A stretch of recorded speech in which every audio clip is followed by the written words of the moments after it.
বক্তব্য রাখার জন্য অনুরোধ করছি আমাদের রাজু আহমেদ খান। আসসালামু আলাইকুম।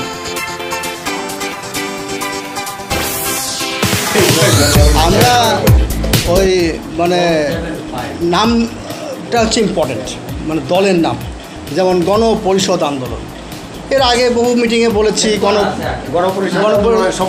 গণপরিষদ আন্দোলনের আগে পিছিয়ে কিছু লাগান, মানুষ তো বুঝেই না যে এটা সংবিধান সভা নির্বাচন।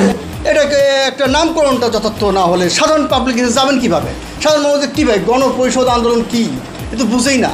এটা সংসদ ভবনটা চেনে, গণপরিষদ চেনে না। ইতিহাসতে এখন পর্যালোচনা করতে গেলে আপনি 1 থেকে 2% মানুষকে পাবেন।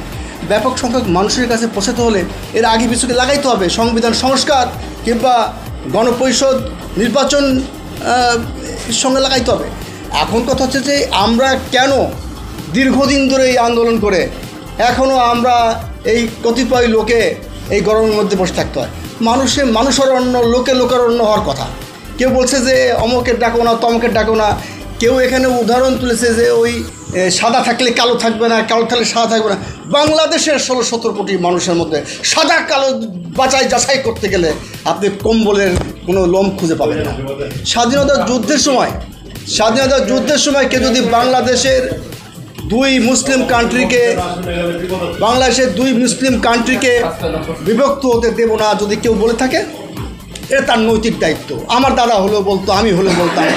যে কোনো কারণে হোক স্বাধীনতার যুদ্ধ আমাদের সামনে চলে এসছে, আমরা করেছি। স্বাধীনতার যুদ্ধ চলাকালীন সময় যদি কেউ নারী হত্যা, নারী ধর্ষণ, আগুন, লুটপাট করে, তার যে শাস্তি এখন করলে একই শাস্তি হবে, শাস্তি দিয়ে ফেলেন। কিন্তু কেউ যদি বলে যে আমি স্বাধীনতার বিপক্ষে বা আমি স্বাধীনতার 2 মুসলিম কান্ট্রি বিভক্ত আর বিপক্ষে, তাকে আপনি লেন্দুর লর্জির মতো ঝোলায় রাখবেন। আরে আজকে আসেন এই আলোচনা নিয়ে সংবিধান কীভাবে সংস্কার করবেন। আপনি ওই ব্রিটিশ আমলের, পাকিস্তান আমলের ওই ল্যান্স ধরে বসে আছেন।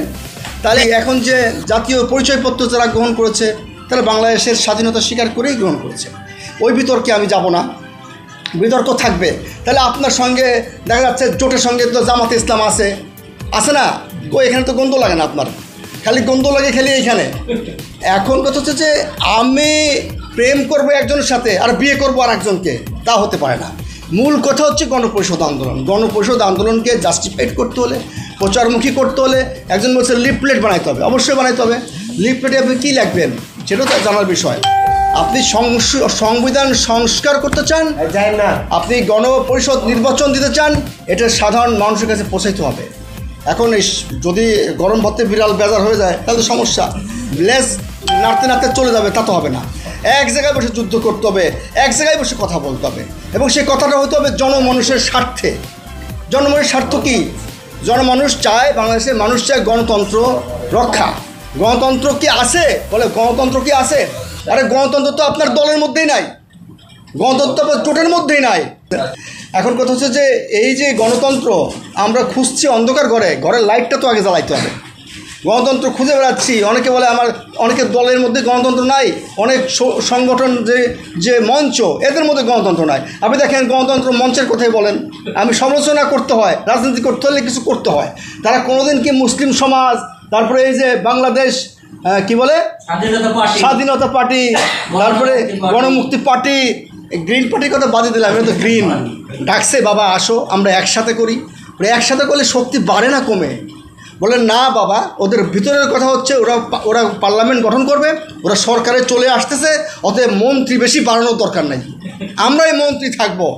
তাই এইভাবে হলে রাজনীতি হবে না। রাজনীতি করতে হলে ছোটো বড় মাঝারি, এই যে আরেকজন হুজুর এখানে বক্তব্য দিয়ে গেল, ছোট দল করে বারবার করে উল্লেখ করলো, কার কথা বলো যায় না, উনি নিজেরই ওনার সেকেন্ড ম্যান নাই, কিন্তু ছোট দল বলে কোনো কথা নাই। কনসেপ্ট কীরকম দেখতে হবে, কনসেপ্ট যদি বড় থাকে আপনার দল বড়, আপনার দলে মেলা লোক, কিন্তু আপনি প্রেস ক্লাবের সামনে মিটিং করেন, সেখানে 20 থেকে 30% লোক ভাড়া করে নিয়ে আসেন।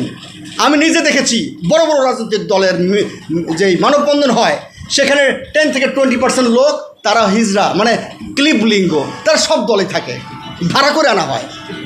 এটা কোনো রাজনীতি না। রাজনীতি হচ্ছে সাধারণ মানুষকে আপনি কতটুকু পেলেন, সাধারণ মানুষকে আপনি কতটুকু পেলেন। এখানে ফয়েজ ভাই আছে, উনি একাধারে বাংলাদেশের স্বাধীনতা পার্টির সাধারণ সম্পাদক, উনি বাংলাদেশ শ্রমিক ফেডারেশনের সাধারণ সম্পাদক। উনি সবসময় সাধারণ, অসাধারণ কবে ঘটবেন?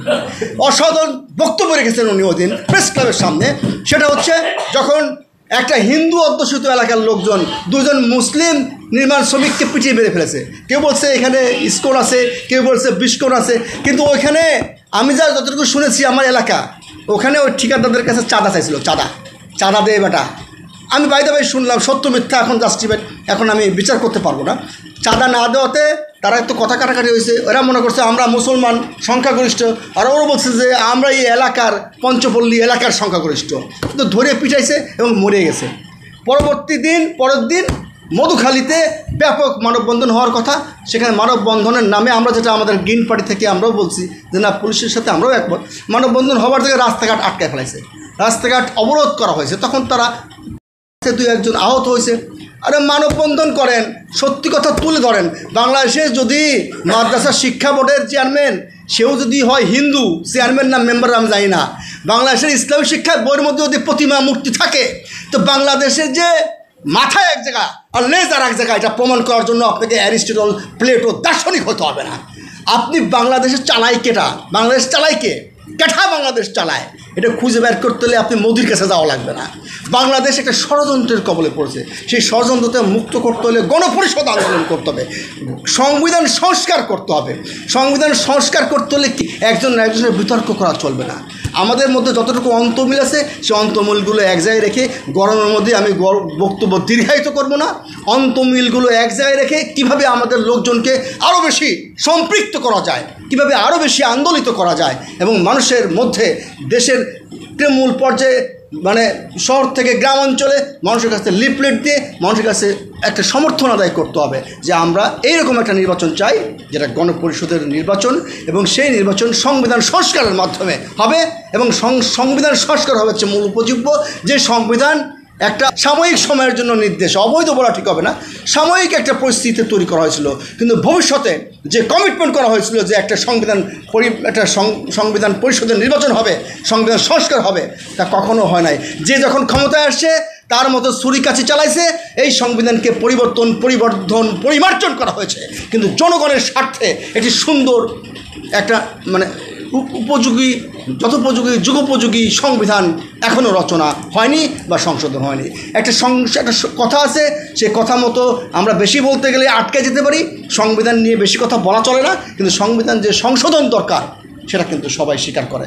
ধন্যবাদ সবাইকে, ভালো থাকবেন। গ্রিন পার্টির পক্ষ থেকে আপনাদেরকে এইটুকু অনুরোধ থাকবে যে আপনাদের মত ভিন্ন মত থাকতে পারে, কিন্তু ভিন্ন মতের প্রতি শ্রদ্ধাবোধ অবশ্যই সবার থাকা উচিত। ধন্যবাদ। আসসালামু আলাইকুম। ধন্যবাদ রাজু আহমেদ খানকে।